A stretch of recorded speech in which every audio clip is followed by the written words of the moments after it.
questions?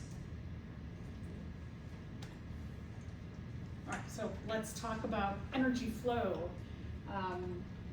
We left off here? Yeah, cool. Okay.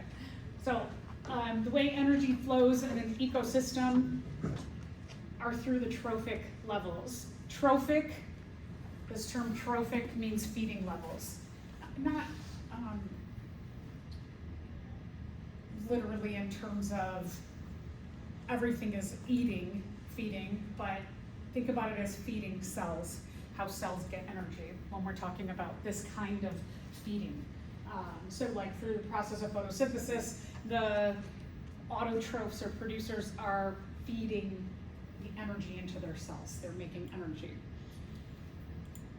Anybody who is on the next level will get the energy from the previous level or previous levels. So let's take a look at them. So the first level are called the primary producers. Again, there we have the producers or the autotrophs. The main source of energy on the earth is from the sun through photosynthesis. I know I've mentioned other ones like chemiosynthesis, for example. So we'll start with our trophic pyramid.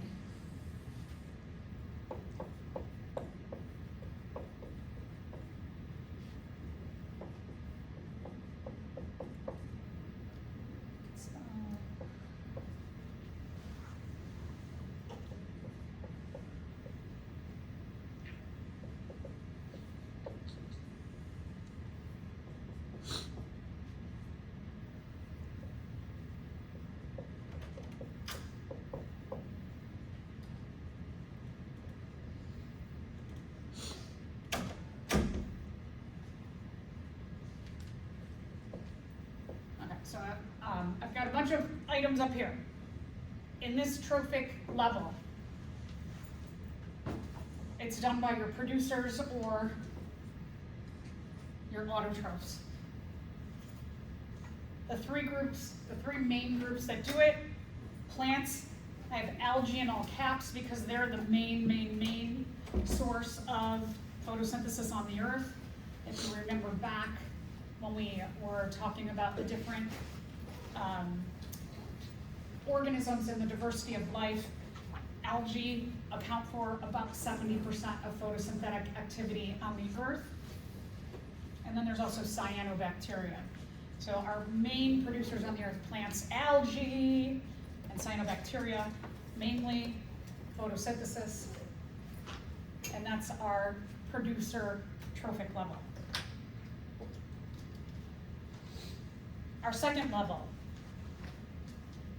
these are the primary consumers, first level consumers.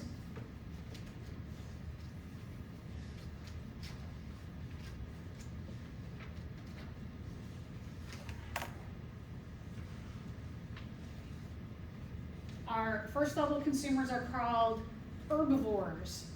They eat producers.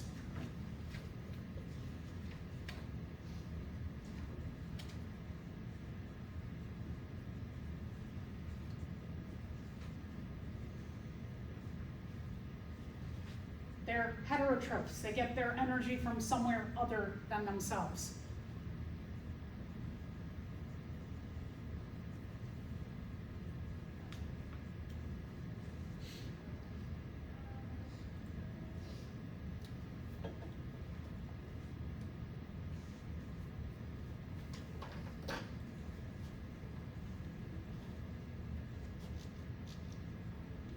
Our third level are secondary consumers. Then we go to the fourth level, tertiary consumers, and we keep going up with the consumer idea.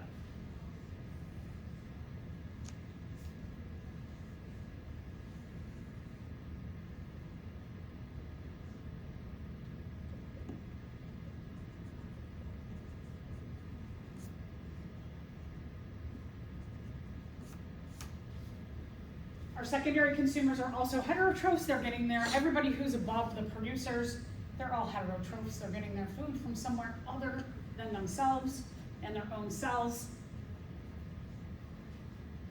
They're what we call omnivores.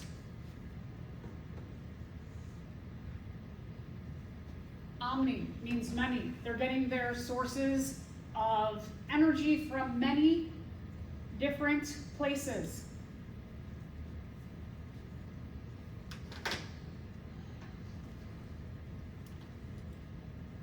Forgot to put the arrows. So energy from them is flowing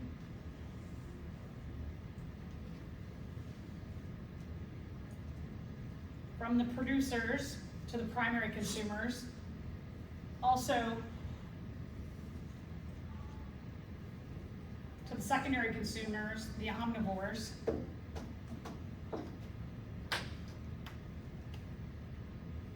the energy from our primary consumers is also flowing to our secondary consumers. So you can see here that our producers, their energy is going to the primary consumers and also the secondary consumers.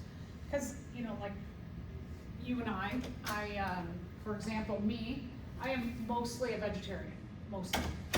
But I also will eat some eggs once in a while.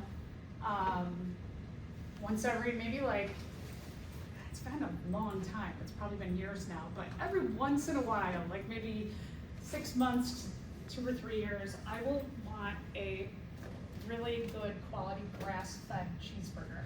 Like out of the blue, all of a sudden I'll be at a restaurant, I'm like, oh, they have grass-fed cheeseburgers, I'm gonna get one. So once in a while I'll have that. Once in a while I have sushi.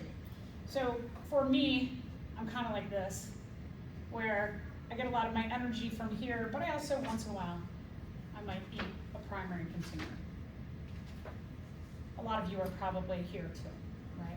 You get a lot of fruits and veggies and nuts and seeds and grains, but you might eat some meat also. Then we have our fourth trophic level, which are called the tertiary consumers.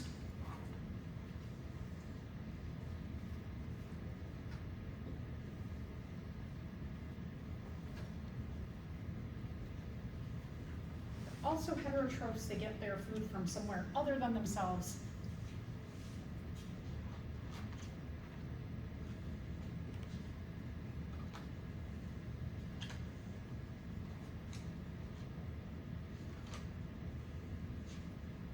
They're probably still omnivores.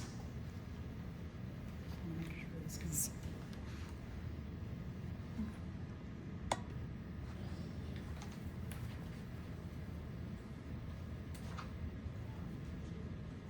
Technically, there's other levels. We could go up to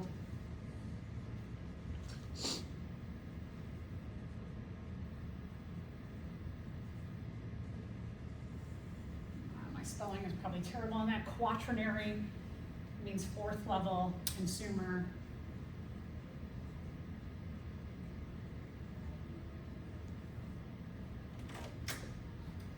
Quaternary, tertiary are apex predators. The higher you go up, the more likely that this level is more of a carnivore.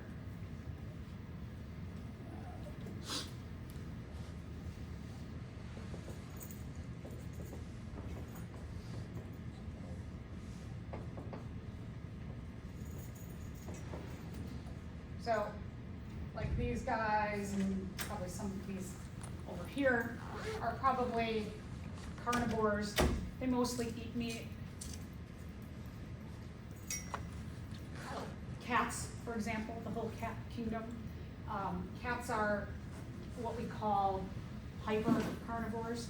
They almost exclusively eat meat. So we could keep going up and up, but there's a lot of levels. Likely, everybody in here eats some kind of producer in their diet. Even cats, they might get some little bits of producers. So the producers, their energy also flows to every level. All of these in some way, all of these are omnivores. Again, we might call these carnivores, but is there a pure carnivore? Probably not. The primary consumers, their energy flows and our secondary consumers and our tertiary consumers.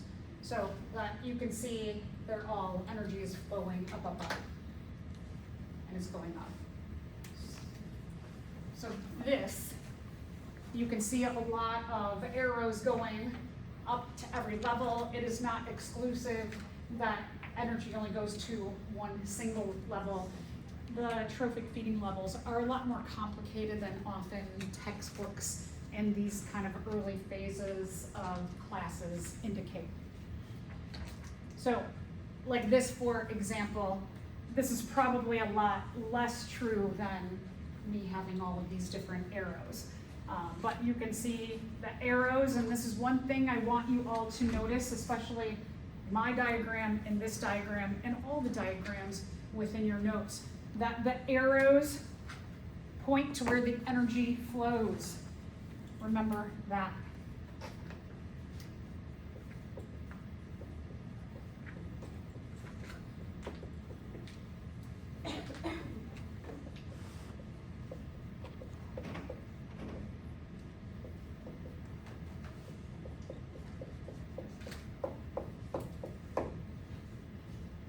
Point to where the energy flows. Remember that. Put that in your notes. So that in case there's a diagram on your exam on Thursday and you're like, what are these arrows about? Remember, it's where the energy is flowing to. Energy flows. Because if you think about this dandelion here, is this dandelion eating these rabbits? No, right? The energy that the dandelion is capturing is flowing to the rabbits. These arrows are probably a lot bigger. Well, not probably. These arrows are a lot bigger than what we have here.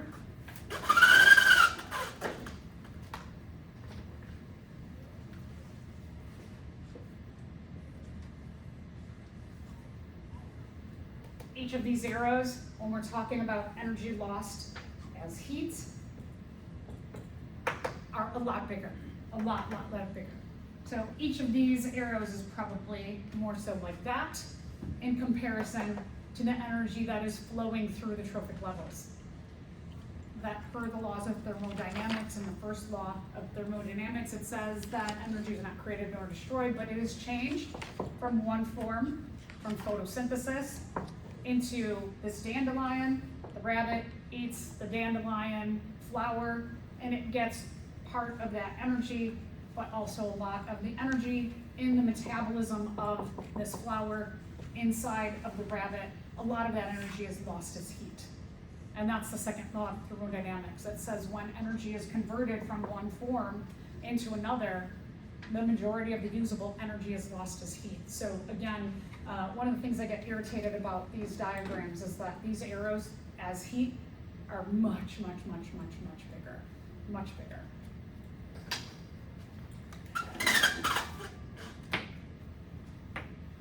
So if a wolf eats a rodent that ate a smaller insect that ate a plant, the wolf would be which one? Is the wolf an autotroph?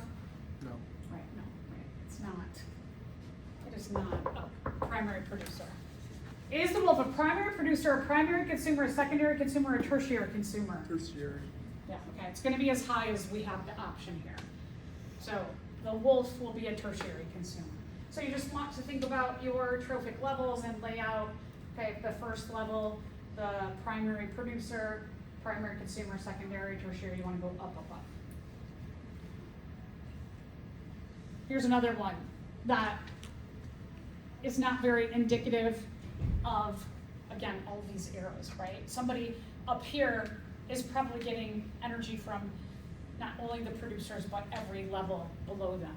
So what this indicates here, if we're looking at this is what we would call a food chain. That it's just showing that this caterpillar gets eaten by this kind of bird gets eaten by that kind of bird. Does this hawk only eat this kind of bird? No, right? Everybody gets a variety of foods. We know that it makes us healthy. As I mentioned a few weeks ago, that yes, eating oranges is healthy, but eating only oranges is not healthy. And that's why everybody gets a variety in their diets, because we have a lot of different nutrients or atoms that we need to make the things inside of our cells. So we need a variety of food sources or energy sources. This right here is a little more illustrative of what actually happens. Your phytoplankton layer, phyto means that they photosynthesize. This is in the ocean. Plankton, if you remember I mentioned this, plankton are many organisms that just get shoved with the currents, they can't fight them. So this top layer in an ocean, the phytoplankton are the primary producers, our first trophic level, get eaten by a wide variety of zooplankton. Think a little bit about looking under the microscope last week, that when you looked at what was in the pond, you might have seen a wide variety of things moving around in there. That would be a zooplankton layer, primary consumers. But then it goes, oh, only these fish eat zooplankton and only the shark eats this kind of fish. Well, no, they eat a variety of things too. So, examples that describe a food chain, often again in these very primary levels of learning in biology, are not very descriptive of what actually goes on. We know that eating and energy flow is a lot more complicated, and just for example, your omnivores eat both producers and consumers, and likely everybody who's a consumer is more of an omnivore than even maybe a carnivore. Unless you're a hypercarnivore, then you really focus on mostly meat, but you probably still get some producer energy in there.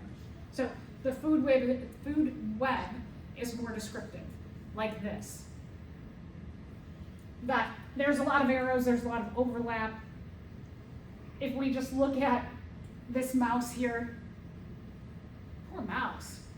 Mouse is getting predated upon by, let's see where the arrows are going. A badger, an owl, a snake, a wolf, a hawk. So there's a lot of places where this mouse becomes nutrients and energy for a variety of organisms. There is a lot of overlap. Again, remembering that when you look at this mouse, the arrows are pointing to where the energy is flowing. It's pointing to its predators. Remember, arrows point to where the energy flows. So we have a wide variety of nutrients, and there's many organisms who eat similar and different to us. So one thing that is often left off of these trophic pyramids that I like to add in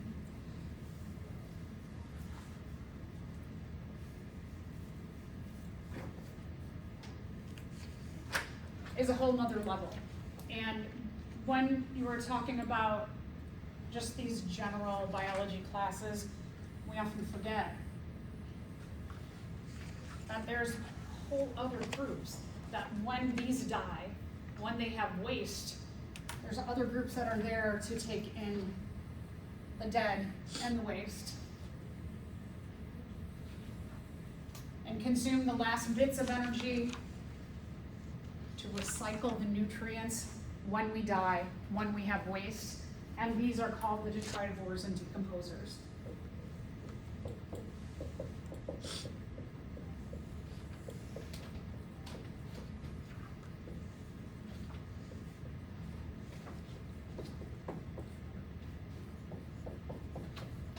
And they're kind of around the entire trophic pyramid.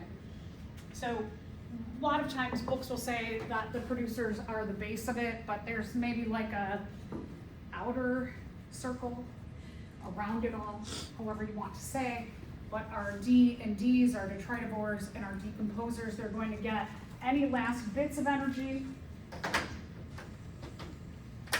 any last nutrients,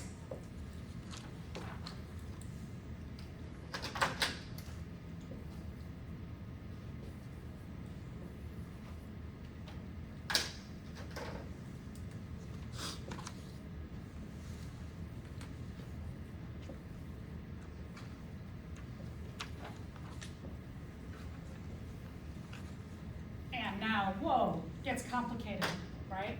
That you can see that when we're talking about energy, anything that's left in the bodies, because when we die, we still have a lot of bonds that are holding us together.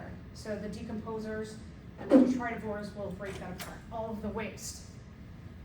For example, in the fall, in our area, our deciduous forest and prairie, when all of the producers die, how come they're not just piled like a mile high over the years? Because you have the DNDs who, over the winter, they're breaking down the last bits of energy, they're putting the nutrients into the ground, they're putting nutrients like carbon dioxide into the air so that our producers, when there is optimal temperature, water availability, sunlight, and nutrients, that the primary producers in the spring right now, we can see just every day the world gets greener and greener and greener. I go for long walks every day and I look at the trees, and like from Thursday to Friday, my neighbor's tree went from looking barren to having these big pink flowers all over it in one day. And I was like, whoa, that is a one-day thing, right? So I know that things are going crazy in terms of bees are taking up what the DNDs have done all winter.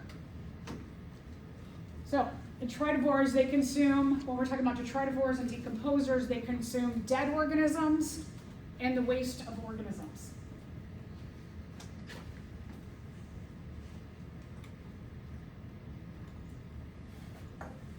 So I live in the city, so I have just like a small easement or patch of grass in the front, and I planted all native prairie plants there. And in the fall, when the temperature starts changing, I just go and I cut them all down, all of my plants, and I let them lay. And any leaves that I have around my front, I take and I sweep them into that front easement. And one of my neighbors, she moved, but she was always like, that looks so ugly. Can I clean that up? Can I get rid of all that? I was like, no, because all of these nutrients, when they break down all winter, are going to help my plants to come back up. And she was like, I said, try it, 1 year, try it. And she does a lot of ornamental plants, very, very pretty. And she did it 1 year, and her plants came up so much nicer in the spring. And she was like, okay, that ugliness, it has a point, right? So all of those nutrients that we left behind are feeding our producers when conditions become optimal in the spring. And thank goodness they do, because otherwise we just wouldn't be able to walk out our doors. There'd be dead things and waste everywhere.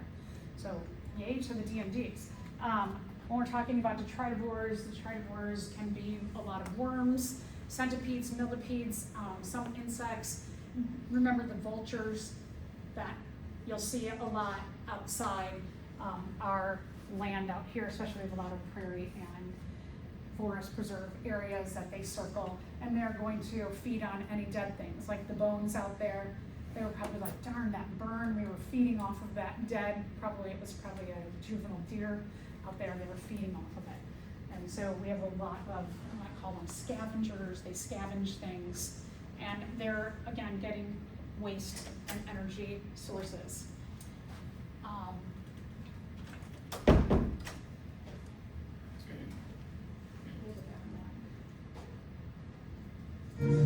Here are true facts about the dung beetle. The dung beetle survives mainly or solely by eating the faces of other animals. It's terrifying. Wait, that's a typo. It eats the feces of other animals. And it's even worse. The rolling dung beetle finds dung with its acute sense of smell. The dung beetle then selects a choice piece to roll into a bowl. Oh, that's disgusting. Cut it. Cut the clip. I told you I'm not going to narrate the footage of poop. It's just not going to happen. This isn't better. This has nothing to do with the dung beetle. Fine. The female dung beetles then judge their potential mates by the size of their balls. Oh, come on, that's a lynx. Wait, why is he stalking that Santa baby? Run away, Santa baby. After a mating pair is established, the female often attaches herself to the dung ball chariot, and the male rolls them away from the dung pile. He does this backwards by pushing on the ball with his hind legs. Imagine getting into a car and putting your head face down on the seat and then steering with your butt. That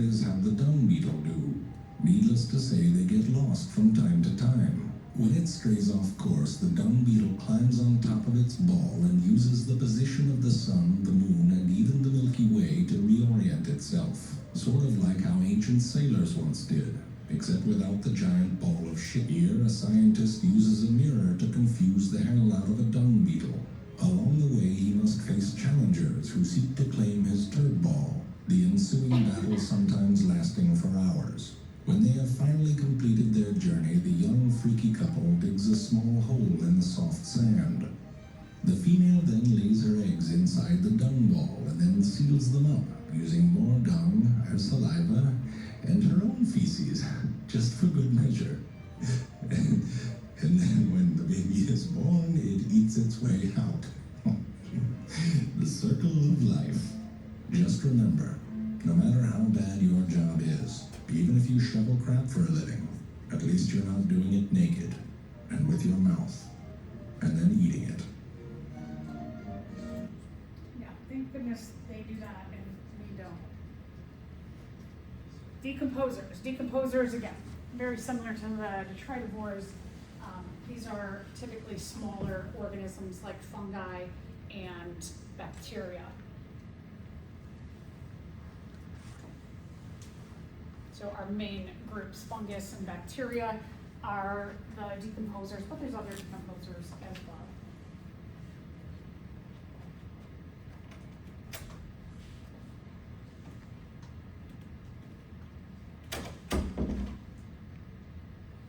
All right, without decomposers and detritus feeders in an ecosystem, would plants eventually die? Yeah, right, they wouldn't have any nutrients to rebuild. Plants would soon develop nutrient deficiencies. Yeah, there wouldn't be nutrients. Dead material would accumulate. Yeah, nobody would be breaking them down. The soil quality would get poorer. Yeah, so all of these. Again, an example of a question where don't stop at the first one. Make sure you read all of the options. All right, energy transfer. As I kind of mentioned earlier, those big arrows as heat, it makes energy transfer inefficient. Not only just heat, but there's other reasons why energy transfer are inefficient. Mostly is heat, but there's also energy is lost because of net primary productivity. That when we're talking about these organisms, they do not make their whole bodies available. They do not make all the energy that they have captured available to the rest of the ecosystem. They have to grow their own bodies and then make some available in the form of food.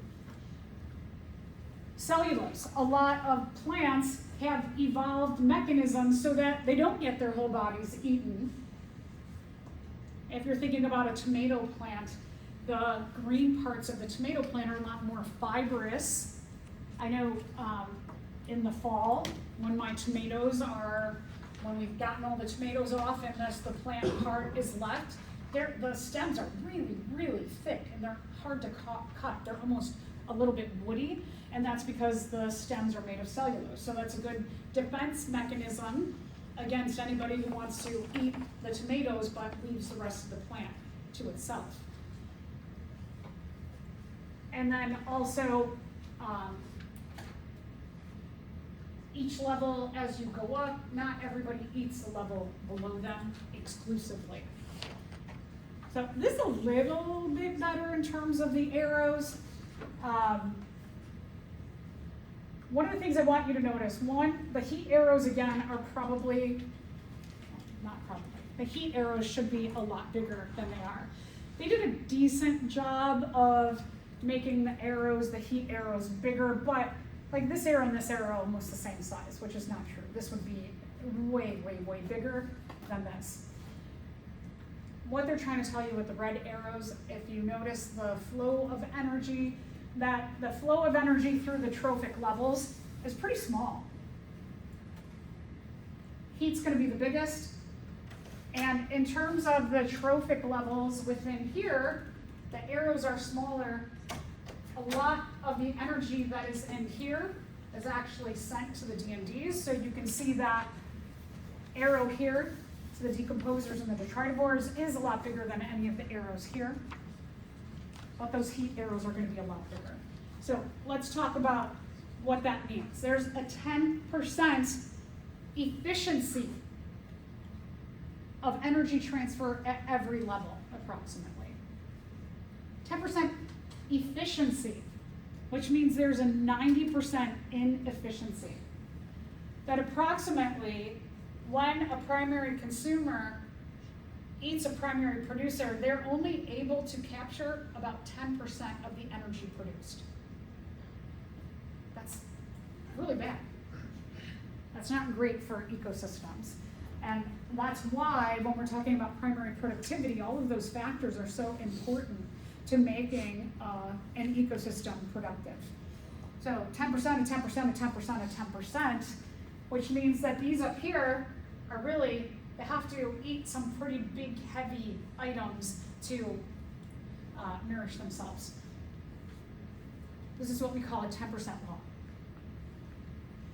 So for example, if you're looking at the primary producers, what they're capturing 100% of, they can only pass on 10% of that energy to the primary consumers. Of what the primary producers produce, secondary consumers are only capturing about 1%. And then as you go up and up and up, that when we're talking about quaternary, they're only getting 0.01% of this original energy that's captured. This is another way to kind of visualize that the amount of energy moving up, it gets far smaller as you go up. So that's why when we're looking at these pyramids, one of the things that you may not have realized that I made each level a certain size, and the pyramid at the base, when we're talking about who brings energy in, is a lot bigger than all of the levels above, and why these red surrounding the TNDs are a lot bigger than even the producers. That's also why there's a lot less predators than there are everything else in an ecosystem.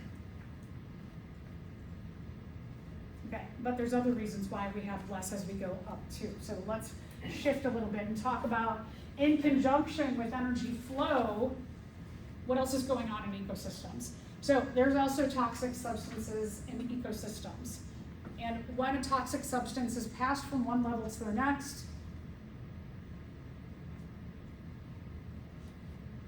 the toxins that the producers are absorbing as they are undergoing photosynthesis get incorporated into the food that they pass.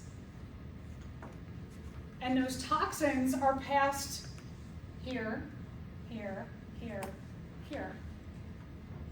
But when a primary consumer eats a whole bunch of these, all the toxins of everything they eat here are incorporated into their bodies.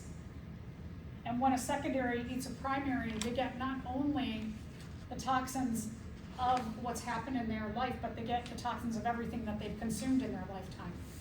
So the toxins accumulate at higher and higher levels the higher you are in the trophic pyramid.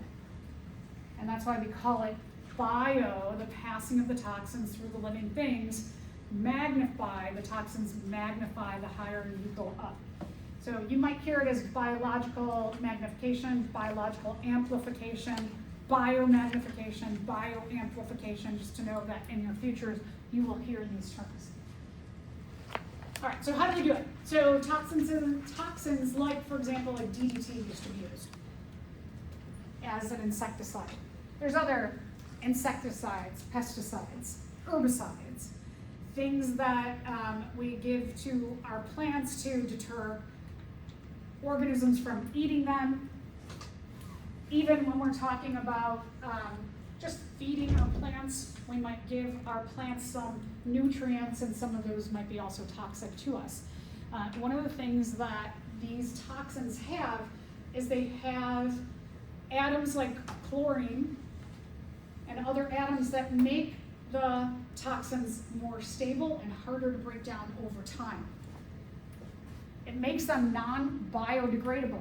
Something that is biodegradable, bio, there's that living again, bio degrades. A living thing can break down whatever this energy and nutrient source is. If you are non-biodegradable, if you are a toxin that is non-biodegradable, living things can't break you down. Perhaps you get broken down by like sunlight, for example. So you might be like chemodegradable or photodegradable. But let's think about like when we throw stuff away, it goes into a dump. And the garbage trucks dump and they dump and they dump and they dump and they dump. So things that are in the middle of that dump pile, let's say they're photodegradable. Does stuff in the middle of the garbage pile get any sunlight? No. So those toxins are there a long time. They might be like chemodegradable, which chemicals around them might break them down, but it may take out a really long time. What if it's chemodegradable and it needs oxygen? If you're in the middle of that dump pile, you're probably not getting much or any oxygen. So toxins stay around for a really long time. One of the things about our bodies and the way they work is that when we have these non-biodegradable materials, our bodies are like, kind of like cholesterol, the bad cholesterol, when we're talking about like LDL cholesterol, our body's like, I don't know what to do with this. So what does it do? It shoves it underneath the walls of your arteries and it becomes like a hard layer. Our bodies with non-biodegradable materials are often like, I don't know what to do with this, so it shoves it into your fat. And so our bodies will shove stuff that it doesn't know what to do with it in places that are just not appropriate. We don't get rid of them. And so our fat layers can have a lot of these toxins. So when the energy is going up and up and up, and these organisms are eating a lot of these organisms who have fat layers to them, they're accumulating all of the toxins of everything, the history of what everything ate below you. So remember, for you, we are part of this. So I know there's a lot of benefits. You can read all kinds of things about like the more vegetable materials that you eat, we call it plant-based, right? That the healthier you are. There's so many studies that tell you this. I read the New York Times Science section, and I would say at least once a week. There was some article about like last week was like eating too much chicken is bad for you. And it went into all the whys. And this was one of the parts of it. So every week I see something about eating meat, how it's bad. This is a big part of it, is these toxins. So think about you, that the higher you eat up on this trophic pyramid, the more toxins that you are getting too. I've also read a lot of studies of cancer survivors or people who are battling cancer, that a lot of times their doctors say go vegan, don't eat sugar. And just doing those two little things helps to make for your body to be stronger and healthier during that time of fighting cancer. And I know a bunch of people, like my best friend, for example, who had stage 4 breast cancer. She went vegan, she went completely sugar-free because her kind of cancer sugar-fed it. And it is 8 years later and she's cancer-free. And it was stage 4, which is a pretty serious and scary place to be. And so that's just like kind of a thing to think about. Ecologically too, we can feed a lot more people with plant material than we can with animal material. So there's just a lot of things about, I'm just giving you facts. I'm not saying you must all go vegan tomorrow because I love my cheese. Ooh, I love cheese. I do, I love yogurt. Keep searching for a vegan or vegetarian alternative, but I will imbibe myself in those. This just gives you a nice visual that if in water there's 2 parts, the ppm is parts per million of toxins in the water, that when the primary producers photosynthesize, that they in the process of photosynthesis are taking in water, right? Water, carbon dioxide and sunlight. So they take in water and they get the toxins from the water and it gets a little bit magnified. And then when the fish eat the phytoplankton, they get their toxins, of all the toxins that they've accumulated in photosynthesis. And then look at this level. The grebes, they're only primary consumers, secondary consumers. So they're only here. It's going to be those toxins up at the top are going to be pretty much colored in for these upper consumers. All right. so as I mentioned, what does it mean when more people can be fed with grain than meat? So this is just like something to think about. Let's say the zombie apocalypse happens right now, and we are trapped. And everybody in the science building, we're the only ones who survive. Everybody else on campus, the zombies get let in. Us science people, we're smart, we barricade the doors, we work together, right, and keep the zombies out. And when the zombie issue calms down, we're like, hey, we can make food out there on the prairie. So we could grow like a couple of cows, and those 2 cows would eat all of the producers from the prairie. And then after maybe like first year, we can all feed off 1 cow, and the second year 2 cows. So we got 2 cows that we can feed for 2 years to feed us. But somebody's like, hey, I've got a bunch of seeds. We can plant all food out there, all producers. And if we do that, we can keep harvesting the seeds every year, and we can feed ourselves indefinitely by using the prairie. What's a better option? Growing 2 cows and surviving 2 years, or indefinitely growing plants? I mean, I think it's obvious, right? So when people say, I'm sure, I know, I don't think my parents ever said this, but some parents would say, I know when I was a kid, they'd say, you have to eat that because people are starving in Africa. And you're like, what does that mean, right? Well, how am I gonna get this extra food over to them? But it really means that we could like feed everybody on the planet 10 times over if we switch to a more plant-based diet. I don't want to get into politics, but one of the things about food access is a political problem. It's not an access problem, but that gets into a different thing. Okay, so let's shift and let's talk about nutrients.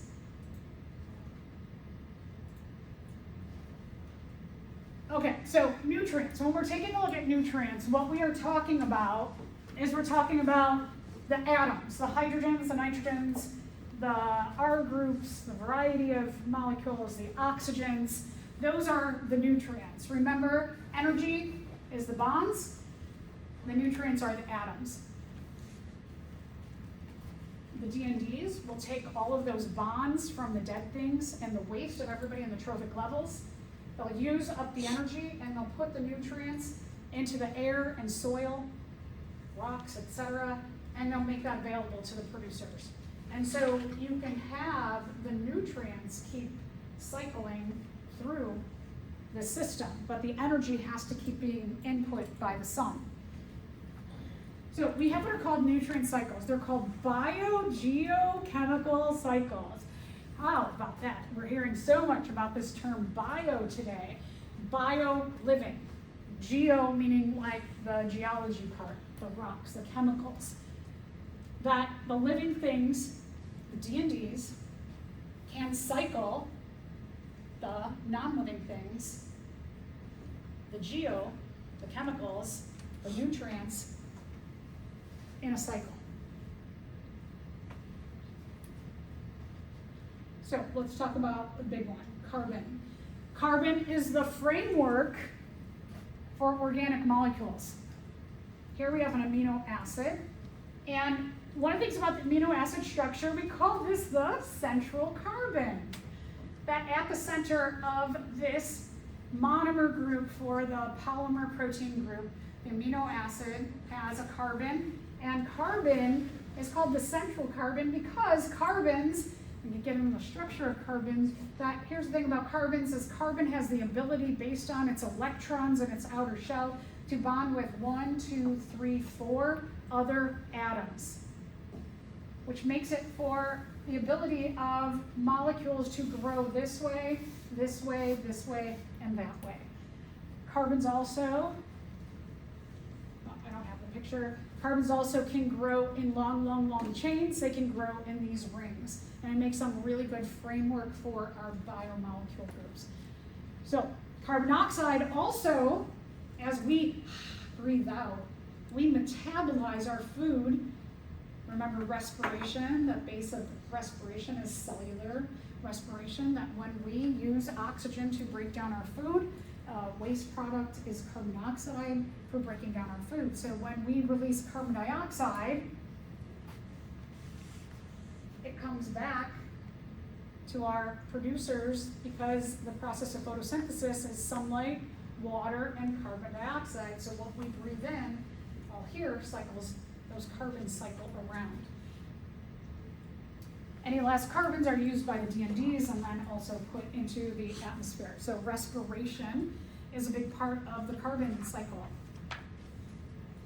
Just your act of breathing out helps you to get more food made in the ecosystem.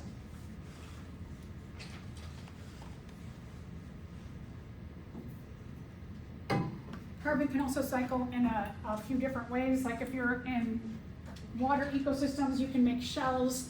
If you're something like a snail or a mollusk, that you incorporate that and that breaks down and it cycles through the water ecosystem as well. Eventually becomes limestone. The Chicagoland area has a limestone base, which means that millions of years ago, this was a coral reef, it was underwater. Fossil fuels. Fossil fuels accelerate the availability of carbon in our atmosphere. So talk more about this. When we're talking about a fossil fuel, look at the name. Fossil means, we talked about this in evolution, it's the remnants of a living thing. Over time, what happens when the leftovers, whatever the DNDs don't get to, can get compacted. They might not get exactly every nutrient, like you saw the bones out there, for example. That if the bones are really hard for the DNDs to break down, what can happen is that soil can compact those bones over time, and the compaction of those bones and chemical processes in the soil can change those fossils into coal, oil, or natural gas. And we get fossil fuels. And the burning of fossil fuels will increase the amount of carbon dioxide available in the atmosphere. So carbon, you can see this is a complicated diagram that carbon can get obtained into our system and move through the trophic pyramids and cycle through there. Can also be utilized by the detritus, the DNDs, the detritus feeders, and the decomposers. And then all the ways that we live our life, we can also add extra carbon dioxide to the atmosphere. Another example is nitrogen. Nitrogen, its reservoir is the atmosphere. Nitrogen is kind of a weird one that there's only a certain group of organisms that can fix or attach nitrogen into their cells. Now, let me step back and say nitrogen, as a reminder, is a really important part of 2 of our 4 biomolecule groups of the nucleic acids. DNA and RNA are an example, and of proteins. And as I said, that nitrogen is a weird one, that there's only certain groups of organisms that can extract. When you see this, sometimes you'll see the word fix, F-I-X, that there's only certain organisms that can fix nitrogen, which means that they can capture and attach it into their cells.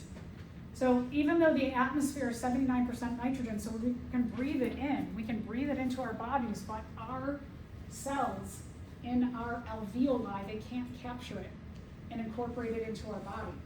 So the way that you get that is by bacteria in soil. They're called nitrogen fixing bacteria. They pass it on to plants, algae, cyanobacteria, that the nitrogen gets passed from these nitrogen fixing bacteria to the producers, and then you eat a producer and you get the nitrogen, and it's passed through the trophic levels. So nitrogen is brought into the atmosphere from these bacteria, and then it is taken up by producers and passed through the trophic levels.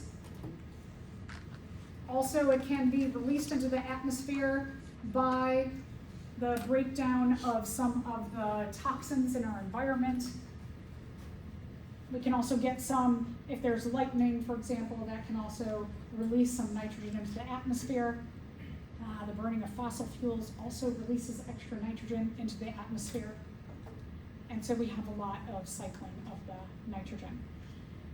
All right, a couple other important cycles. Phosphorus cycles. Phosphorus is another important component of DNA, RNA, proteins. Phosphorus doesn't have an atmospheric component. It's found in mainly rocks, which leach into soil, which is then absorbed by your producers. So here, we're seeing nitrogen, phosphorus, some important molecules that you get them from eating producers. Another one, water. We know water is really, really important. Our bodies and our cells are majority made up of water.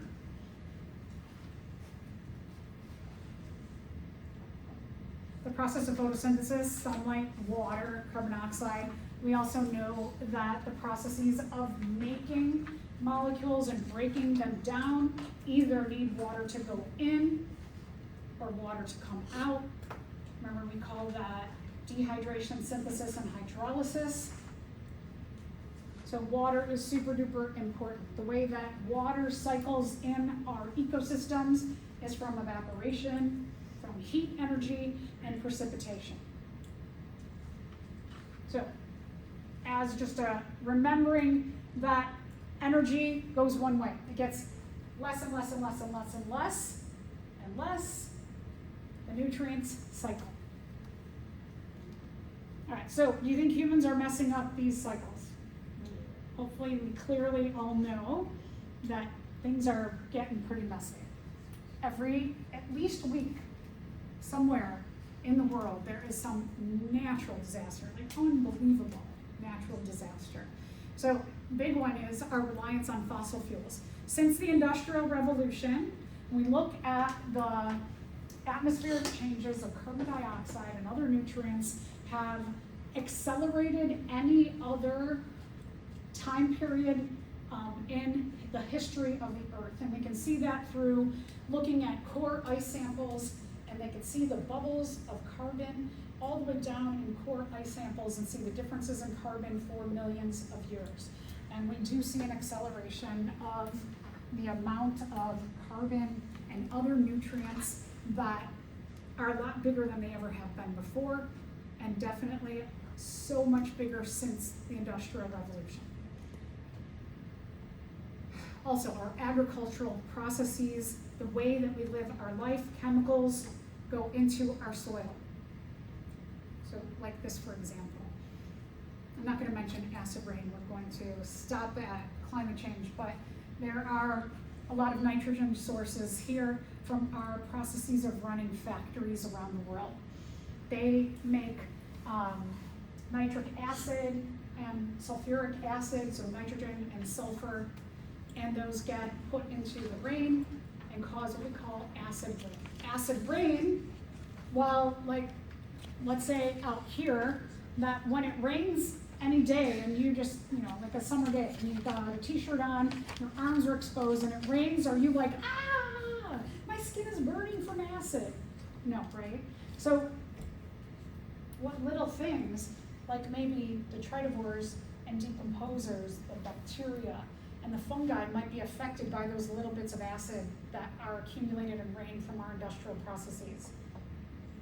Now, we had a question about what if these go away? If these go away, the nutrients are not there for them, and then it's a chain effect. It has a negative effect. So these kind of processes, in addition to our reliance on fossil fuel, are accelerating changes in our ecosystems. All right, last thing I want to talk about is a little bit about these terms, climate change and global warming. Okay, so I know we hear about this all the time, right? And sometimes it's weirdly political and controversial, but here's the thing about our Earth.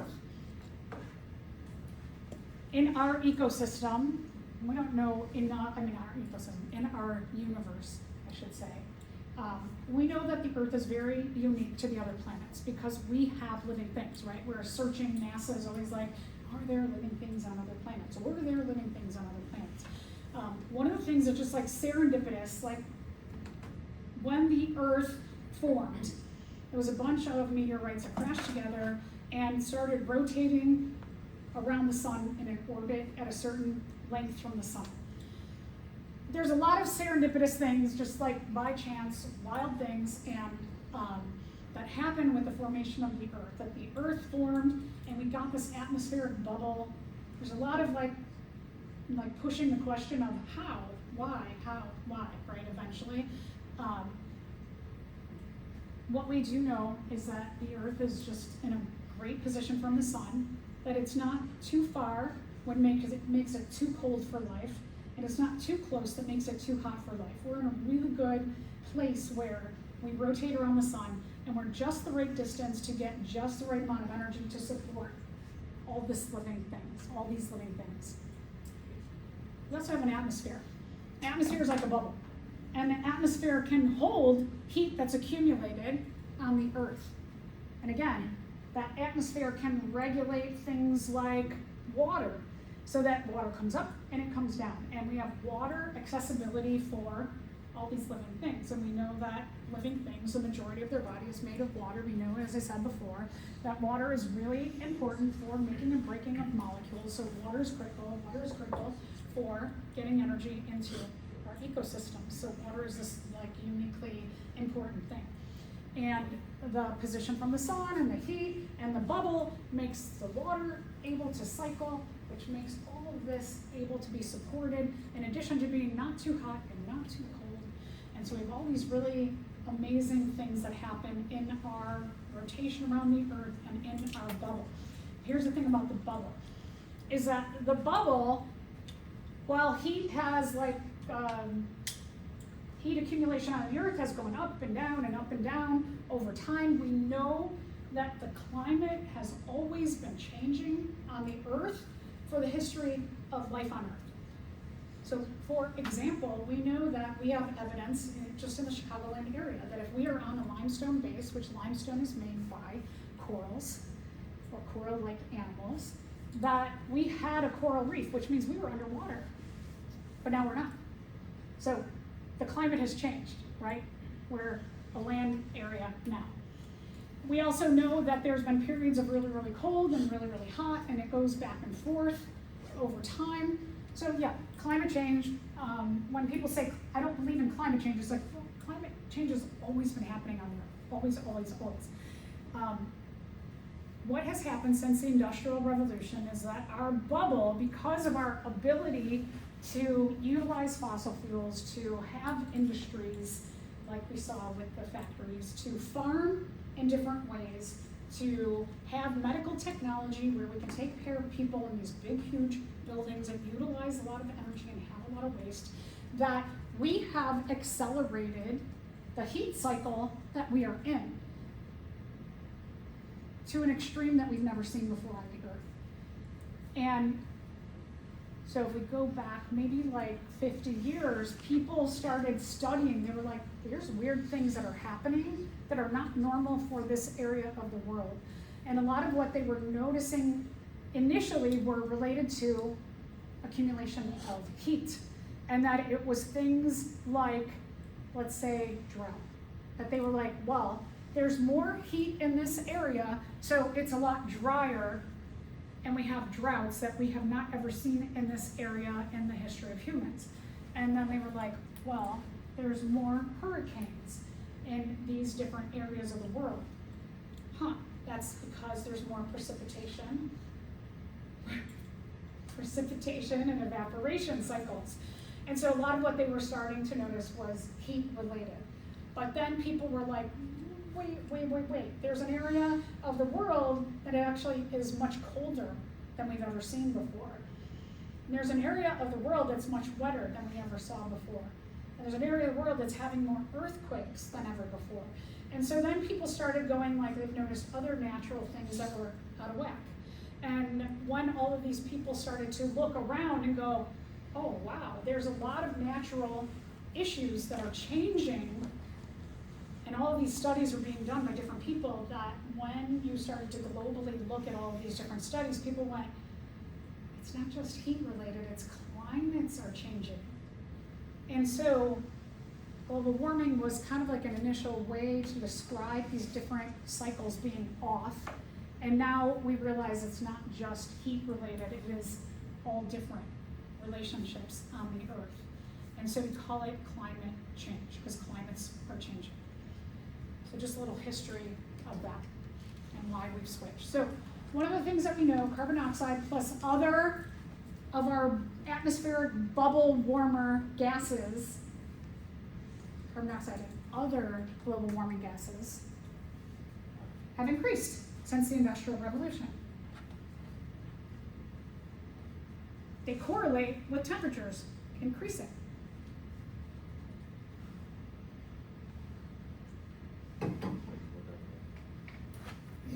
The other thing about global warming is that, as I mentioned before, there's an example of there's some areas of the world that have gotten colder because heat is being stripped of that area and they're getting colder. Now that's not super common in our world, but that was the other reason why they were like, we gotta get rid of global warming. Because like an earthquake is about plate tectonics and that doesn't have directly as much to do with heat as issues like hurricanes. So then they were like, this global warming thing, it's deceptive in its term. Also, global warming in a lot of people's minds indicate that everywhere on the earth is warming at the same rate. And the rates are different in different areas depending on the ecosystem involved. So, global warming. We can see in yellow all the contributors to global warming. Some of them are natural, but a lot of them are human-induced. You can also see energy coming in from the sun. That's our main input. Heat going back out. All of these cause extra heat to go back out. There's another thing that humans that we're doing in terms of industries, that something like deforestation, which cuts down the producers, and we cut down the producers so that we can grow, like, you could be, let's say you just, you win the lottery and you decide, I love pineapples, I want to grow pineapples, I'm going to buy a whole bunch of land in South America where there are rainforests, I'm going to cut down all the rainforests, I'm going to get rid of all the producers there, and I'm going to grow pineapples. And you're going to make fields and fields of pineapples. Have you reduced the producers in the ecosystem greatly, right? You've replaced little plants of pineapples with a diversity, the greatest diversity of life on the planet. So there's one of the things that's happening is that areas that are very biodiverse are being torn down, cut down, burned down. Burning them is a faster way than cutting, because like if you're going to the Amazon area where it's very, very remote that roads don't even access, and you've got to bring a whole bunch of like machines to cut down and get rid of all the plant material, well, why can't we just put some like fluid down that makes fire spread really fast and we just like light it up and we can burn everything. So burning of these natural areas causes not only you lose your producers, but now you're adding extra global warming gases or climate change gases into the atmosphere by burning. So we're doing kind of a double whammy here. Here's the big message about climate change. The extra carbon dioxide, other climate change gases that we add into the atmosphere, higher temperatures, and higher temperatures make things move faster. Right? You go home today and you're like, I want to have mac and cheese. And you put water on the stove, and when that water gets a bunch of heat, you can see, right? You can see the movement of the water by the heat. Now imagine that pot of water is the earth, and the movement of carbon dioxide and other climate change gases they're moving, right? And they're causing lots of things to happen. So again, more climate change gases means more temperature, But remember that climate change has always been a thing. It's just getting accelerated now by human processes. We are seeing daily the extreme effects of all of these extra cycling of nutrients around the globe. Okay, just a few pieces of data to support that. When people say there's no correlation between the way humans live their lives and acceleration of what's happening in the world of natural disasters, that is false. There is an absolute correlation. There are studies upon studies upon studies upon studies. There is science to back this up. So I'm just going to give you some pieces of the science. All right, so if we can look at, let's just say, like from 1960 till 2010, what you can see is that the amount of carbon dioxide in the atmosphere has gone up and temperatures have gone up. Now, have they gone up like on a perfect line like carbon dioxide? No, because things happen, right? You have air cycles, you have wind cycle, wind and air go together, you have water cycles, so we've got all these cycles, things cycle. So it's not always like straight up, but it does go up and up and up and up over time, and it might have little dips down and up. So that when they placed one on top of the other, they were like, oh, this does show correlation. Here's another one.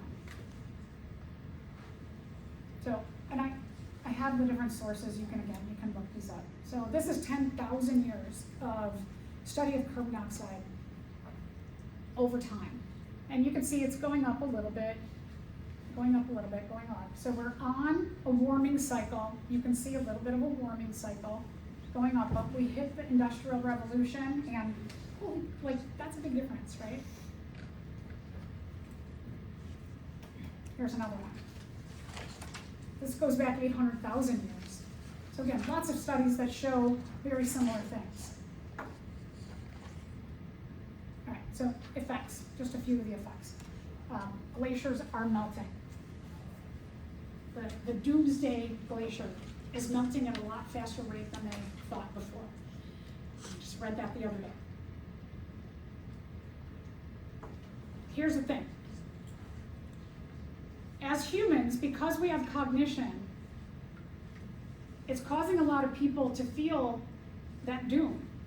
And it's causing a lot of people to be a lot more depressed. It's causing people who know a lot more about this stuff to go, maybe I don't want to have kids. And so we are seeing there are a lot more people choosing, because they know a lot about all these cycles. They're like, I don't know if I want to have kids. Or maybe I was going to have 6 kids, maybe I'm going to have 2.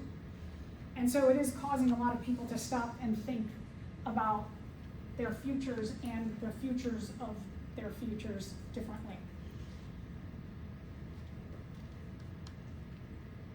In terms of, and we won't get into the rest of the stuff, just to trying to maintain your sanity a little bit, but as humans, I like to focus on the humans effect. So a number of things because of the way our world is working that I just want to mention is that one, people are suffering from extra psychological issues because of the changes in the environment. I know for me, every time I read the science section, I get really excited about discoveries and all the positive things that humans are doing and the research. A lot of the things that you're all going to do in your futures that you're going to be involved in, and you're going to be like, oh, I'm making a difference to help humans. And regardless of whether you're going to go into medical, or you're going to be like a zoologist or an ecologist, whatever field that you go into, you are probably going to change the lives of humans for the better, right? And that's great, but then I have to read about this hurricane and this earthquake and this drought and this glacier melting, and I'm like, oh man. So I've got that juxtaposition of things that I read about in the science section. And it definitely makes me kind of feel like hopeful, and then like, oh, and I'm like fighting that. So as humans, we definitely have those psychological issues. Health-wise, we talked about biomagnification, right? We are hearing about a lot more diseases in humans, and that disease rates are going up and up and up and up and up. And then I read about that stuff, and then I'm like, oh wait, but people are looking for cures for this stuff. So that's really amazing and awesome. And then as humans, the other thing is money, is that there's a lot of people losing their livelihoods, their jobs, because climates are changing. So for example, an oil spill that happened in the Gulf of Mexico over 10 years ago, there are people who have lost their jobs. They had businesses where they would go out and they would collect mussels or shrimp or certain kinds of fish. And because of that oil spill, those sources have become poisoned and they've lost their jobs. Now, some people might say, well, you could just move and get another job, but how do you move if you don't have any money, right? How do you get another job if the only thing you know is this one thing? How do you get another job if for generations your family has been shrimp farmers and you don't have a higher education? So a lot of times when people just say, just go get another job, just move somewhere else, it's just, for most individuals, it's just not easy, it's not possible. And so that can cause other chains of things happening, like drug overuse, depression, all these like psychological things come together. We do know, and this is my last thing I'm going to end on, is something more positive, that when humans utilize environments in ways that are what are called sustainable, that we make a lot more money. Sustainable, or sustainability, is a 3-pillar concept. Sustainability means that when the environment is treated well, you can make more money. And here's the social part of sustainability, is that when you treat people better, you give them a living wage, you treat them with respect, and you support them, that your company can make a lot more money. We have, in our world, people are being held down for weird reasons, right? What they look like, where they come from. But there is a ton of brain power in those people who are being held down. And when we support everybody, that social part of sustainability, you have more brain power and diversity of ideas to bring in more money in ways that they can utilize the environment and treat it well. And so my last message to you all is, as you move into your futures, to try and look at whatever job you're in sustainably. Try and look at everybody around you.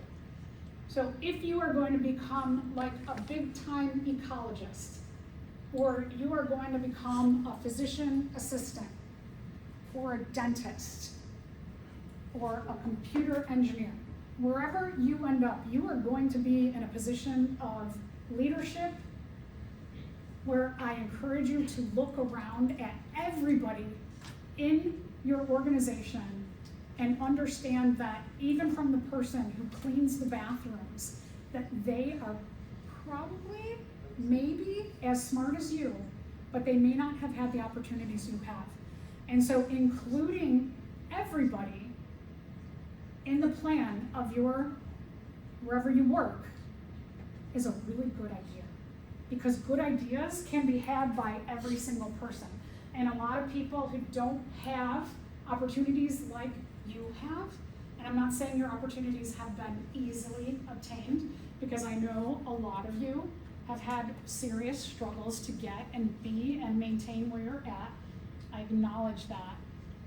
But you will have people who've had it much harder and haven't had the access that you've had. And include them, because they may have an idea that will change the world, and you can be a part of that. So ideas go all ways, and intelligence, it's everywhere. It's at every level. So please go in your futures sustainably. Think about everybody around you. See everyone around you. That's it.